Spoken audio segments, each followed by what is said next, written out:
Maroon colour का वो sofa मुझे बहुत पसंद था। पिताजी ने उसे मुंबई से मंगवाया था। उसके मुलायम गद्दे पर मैं खूब उछलता, कभी कभी मैं उस पर सो भी जाता था। सोफ़ा घर आए 1 महीना भी नहीं बीता था कि दीदी की शादी तय हो गई। शादी की तैयारी जमकर शुरू हो गई थी। पिताजी ने प्रोविडेंट फंड और बैंक से सारे पैसे निकलवा लिए थे। खूब धूमधाम से शादी हुई थी। शादी में पिताजी ने दीदी के ससुराल खूब सारा सामान भिजवाया था। मुझे तो याद भी नहीं कि क्या क्या गया था। मैंने माँ से पूछा था कि दीदी की जहाँ शादी हुई है, क्या उनके घर में सामान नहीं है? माँ ने हंसते हुए मेरी ओर देखा और कहा था, वहाँ सब कुछ है बेटा, पर बेटियों की शादी में ये सब देना पड़ता है। मुझे खुशी हो रही थी कि दीदी नए पलंग पर सोएगी, दीदी नई कुर्सी पर बैठेगी। शादी हो चुकी थी, पर शादी के कुछ ही दिनों बाद मैं जब स्कूल से घर लौटा तो देखा कि घर के बाहर एक ट्रक खड़ा है। पिताजी उस पर मरून रंग का वो सोफ़ा रखवा रहे थे। मैं दौड़कर कमरे में गया। मैंने पिताजी से पूछा कि सोफ़ा चला जाएगा तो फिर मैं कहाँ बैठूंगा? पिताजी ने कहा, अगले महीने नया सोफ़ा मंगा लेंगे। सोफ़ा दीदी के घर चला गया था। अगले महीने हमारे घर नया सोफ़ा नहीं आया। हमने लोहे की कुर्सियों को कमरे में रख लिया था, पर मेरा मन उन पर बैठने का बिल्कुल नहीं करता था। शादी को 6 महीने बीत चुके थे। दीदी जब शादी के बाद पहली बार माँ से मिलने आई थी तब बहुत रो रही थी। माँ उसे बहुत देर तक कुछ कुछ समझा रही थी। माँ कह रही थी, क्या करोगी? कुछ लोगों की नीयत कभी नहीं भरती, पर समय के साथ सब ठीक हो जाएगा। मुझे पूरी बात समझ नहीं आई थी, लेकिन माँ बार बार नीयत के बारे में बता रही थी।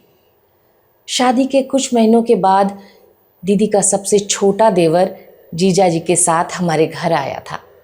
उसकी उम्र भी मेरे बराबर ही रही होगी, पर जब वो हमारे घर आया तो ऐसा लग रहा था जैसे कोई खास बच्चा घर में आया हो।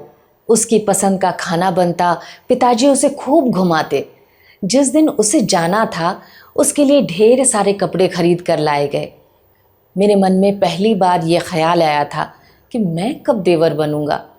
खैर, जिस दिन जीजाजी को लौटना था, दीदी का देवर अड़ गया था कि मेरा वाला कैरम बोर्ड चाहिए। मेरा कैरम बोर्ड, वो तो मुझे जान से अधिक प्यारा था। मैं रोज़ शाम को अपने दोस्त के साथ कैरम खेलता था। उसे दीदी के देवर को क्यों दे दूं? पर पिताजी ने समझाया कि बेटा, तुम इसे दे दो। मैं नहीं दूंगा, ये मेरा है। मैं तुम्हारे लिए नया ला दूंगा। आपने कहा था कि सोफ़ा नया लाएंगे, कहाँ लाए? पिताजी चुप हो गए थे, पर मेरा कैरम बोर्ड दीदी के देवर को दे दिया गया था। तब से 40 साल बीत गए, मैंने कैरम बोर्ड नहीं खेला।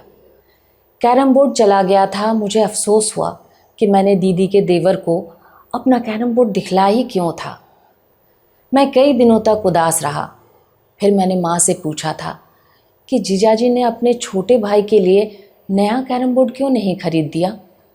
मेरा सोफ़ा भी ले गए, मेरा कैरम बोर्ड भी ले गए। माँ ने पहली बार मुझसे कहा था, कुछ लोगों की नीयत कभी नहीं भरती। बेटा, आदमी का पेट भरे ना भरे, नीयत ज़रूर भरनी चाहिए। इतना कहते हुए माँ ने अपने आंसू पोंछे और मुझे अपने आंचल में लपेट लिया। बहुत साल बीत गए। अब मुझे ना सोफ़े से प्यार है, ना कैरम बोर्ड से। एक दिन दिल्ली के एक मॉल में खाना खाते जाते हुए मेरी निगाह जब एक बर्गर के विज्ञापन पर पड़ी तो रुक गई। लिखा था, पेट भरेगा, नीयत नहीं। मैंने अपनी पत्नी सुधा से कहा कि ये कंपनी वाले कितनी गलत शिक्षा देते हैं। कह रहे हैं कि पेट भर जाएगा, नीयत नहीं। लिखना ये चाहिए था कि नीयत भर जाएगी, पेट भले ना भरे। नीयत का भरना पेट भरने से अधिक ज़रूरी होता है। इस संसार में जिसकी नीयत नहीं भरती, उसके पास चाहे सब कुछ हो, वो दूसरों के सामान पर नज़र गड़ाए ही रहते हैं। जिनकी नीयत नहीं भरती, उनके घर में किसी की दीदी खुश नहीं रह सकती।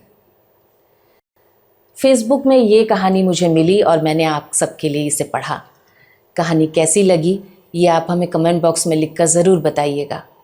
कहानी के लेखक का नाम नहीं लिखा था, इसलिए मैं आपको बता नहीं पाई और इसका मुझे बहुत अफसोस है। लेकिन उस लेखक को बहुत शुक्रिया इतनी खूबसूरत कहानी बयान करने के लिए। अगर आपको हमारा काम अच्छा लग रहा हो तो हमारे चैनल को लाइक, शेयर और सब्सक्राइब करना मत भूलिएगा। शुक्रिया।